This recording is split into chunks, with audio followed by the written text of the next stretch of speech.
Sajeevan sir, താങ്കൾക്ക് തുടരാം. MP Govindan മാഷ് നേരത്തെ പറഞ്ഞതിൽ നിന്ന് എന്തെങ്കിലും വ്യത്യാസമുണ്ടോ ഇപ്പോഴത്തെ നടപടിക്ക്? ഇപ്പോഴെന്തുകൊണ്ടാണ് പത്മകുമാറിനെതിരെ സസ്പെൻഷൻ ഉണ്ടായതെന്നൊരു ചോദ്യമുണ്ടല്ലോ. ഗോവിന്ദൻ മാഷ് നേരത്തെ പറഞ്ഞത് അദ്ദേഹത്തിനെതിരെ കുറ്റപത്രം കൊടുത്തിട്ടില്ല, അദ്ദേഹത്തിനെ കോടതി ശിക്ഷിച്ചിട്ടില്ല, ശിക്ഷിക്കട്ടെ എന്നാൽ നടപടി എടുക്കാൻ. ഇപ്പോ പത്മകുമാറിനെ ശിക്ഷിച്ചിട്ടില്ലാന്ന കാര്യം ഉറപ്പാണല്ലോ. പിന്നെ എന്തുകൊണ്ടാണ് സസ്പെൻഡ് ചെയ്തതെന്നുള്ളതാണ് പാർട്ടി നേതൃത്വം അണികളോട് പറയേണ്ടത്, നമ്മളോട് പറയേണ്ടതില്ല.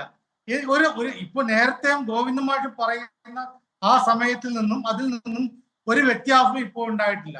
അപ്പൊ ആകെ ഉള്ളത് പറഞ്ഞാൽ പാർട്ടിയുടെ വിലയിരുത്തലിന് ശേഷം പാർട്ടിയുടെ എല്ലാ ഘടകങ്ങളും താഴെത്തട്ട് മുതൽ മുകൾത്തട്ട് വരെയുള്ള എല്ലാ ഘടകങ്ങളും ഒരേപോലെ നടപടിയെടുക്കണമെന്ന് ആവശ്യപ്പെട്ടതിന് ശേഷം സംസ്ഥാന സെക്രട്ടേറിയറ്റും സംസ്ഥാന സമിതിയും അത് ശരിവച്ചതിന് ശേഷമാണ് ഇപ്പോൾ ഈ നടപടിയിലേക്ക് പോയിട്ടുള്ളത്. അപ്പോഴെന്താണ് വേണ്ടത്?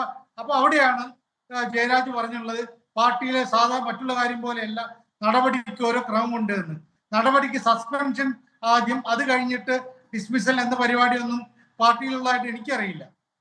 ഓരോ കുറ്റത്തിന്റെയും ഓരോ തെറ്റിന്റെയും അതിന്റെ തോതനുസരിച്ചിട്ടാണ് നടപടി വരിക. ചിലപ്പോ താക്കീത് നൽകും, ചിലപ്പോ അത് പരസ്യമായിട്ടുള്ള താക്കീതായിട്ട് വരും, അത് കഴിഞ്ഞിട്ട് ചിലപ്പോ സസ്പെൻഷൻ. അതൊക്കെ ഓരോ വ്യക്തിയും നടത്തുന്ന വീഴ്ചയുടെയോ തെറ്റിന്റെയോ ഭാഗമായിട്ടുള്ളതാണ്.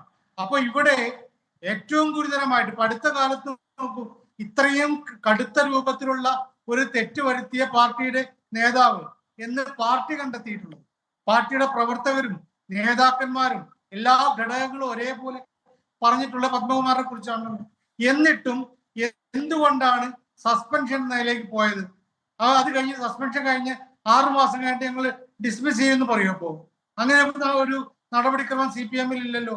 അപ്പോ ഇത് വന്നതിന് ഇതിനോട് ചേർത്താണ് നമ്മള് പത്മകുമാറിന്റെ സുഹൃത്തിൻ്റെത് എന്ന് പറയുന്ന ആ വെളിപ്പെടുത്തൽ, പത്മകുമാർ സുഹൃത്തിനോട് പറഞ്ഞു എന്ന് പറയുന്ന ആ വെളിപ്പെടുത്തൽ നമ്മൾ കൂട്ടി വായിക്കേണ്ടത്. അവിടെ ഏറ്റവും പ്രധാനപ്പെട്ട കാര്യം എന്ന് പറയുന്നത് അദ്ദേഹം ഞാൻ പുസ്തകം എഴുതാൻ, ഒരു ആത്മകഥ എഴുതാൻ പോകുന്നു എന്ന് മാത്രമല്ല പറഞ്ഞിട്ടുള്ളത്, അതുമായി ബന്ധപ്പെട്ട ചില കാര്യങ്ങൾ, ഇതുമായി ഈ സ്വർണ്ണപ്പാളി കവർച്ചയുമായി ബന്ധപ്പെട്ട് മാത്രമല്ല, അതിനു മുമ്പത്തെ യുവതീ പ്രവേശനം ഉൾപ്പെടെയുള്ള കാര്യങ്ങളിലേക്ക്, അത് നയിച്ച കാര്യങ്ങളിലേക്ക്, ആരൊക്കെയാണ് വേണ്ടി പ്രവർത്തിച്ചെന്നുള്ള കാര്യങ്ങളിലേക്ക്, ഇതൊക്കെ അദ്ദേഹം സൂചിപ്പിച്ചു എന്നാണ് പറയുന്നത്. അങ്ങനെ ഉണ്ടെങ്കിൽ ഒന്നുകിൽ പത്മകുമാർ കളവ് പറയിക്കും, അദ്ദേഹം ശരിയാണ് പറയുന്നതെന്നും ഞാൻ ക്ഷണിക്കുന്നില്ല. എന്തായാലും പാർട്ടി എടുക്കേണ്ട എന്താണ്, ഇത്രയും കടുത്ത രൂപത്തിൽ പാർട്ടിക്കെതിരെ അവമതിപ്പുണ്ടാക്കിയിട്ടുള്ള ഒരാള്, ആ ആള് ഈ സസ്പെൻഷൻ നടപടി എടുക്കുന്നതിന് മുമ്പാണ് ആദ്യത്തെ ഈ സ്വർണ്ണപ്പാളി ഇതില് അദ്ദേഹത്തിന്റെ പങ്ക്, അദ്ദേഹത്തെ ജയിലിൽ അടച്ചോന്നല്ല നമ്മൾ നോക്കേണ്ടത്.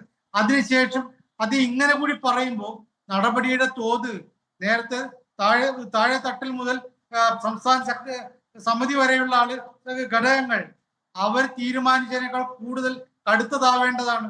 പക്ഷേ ഇത് ലോപിച്ചു പോയി, അതാണ് പ്രശ്നം. അതാണ് പാർട്ടി നേതൃത്വം അണികളോട് പറയേണ്ടത്. അതല്ലെങ്കിൽ ഉണ്ടാവുന്ന പ്രശ്നം, ഞങ്ങളുടെ ഇഷ്ടപ്രകാരം പലതും ചെയ്യും, അത് നിങ്ങൾ നോക്കേണ്ട എന്നാണെങ്കിൽ അത് തെറ്റില്ല. പക്ഷെ ഇപ്പോഴുണ്ടായതുപോലെ പാർട്ടിക്ക് ഉണ്ടാവുന്ന അവമതിപ്പ് അത് സ്വന്തം പാർട്ടിയുടെ കാലിലെ മണ്ണൊലിച്ചു പോകുന്നതിന് ഇടവയ്ക്കുമെന്നുള്ള കാര്യത്തിൽ എനിക്കൊരു സംശയമില്ല.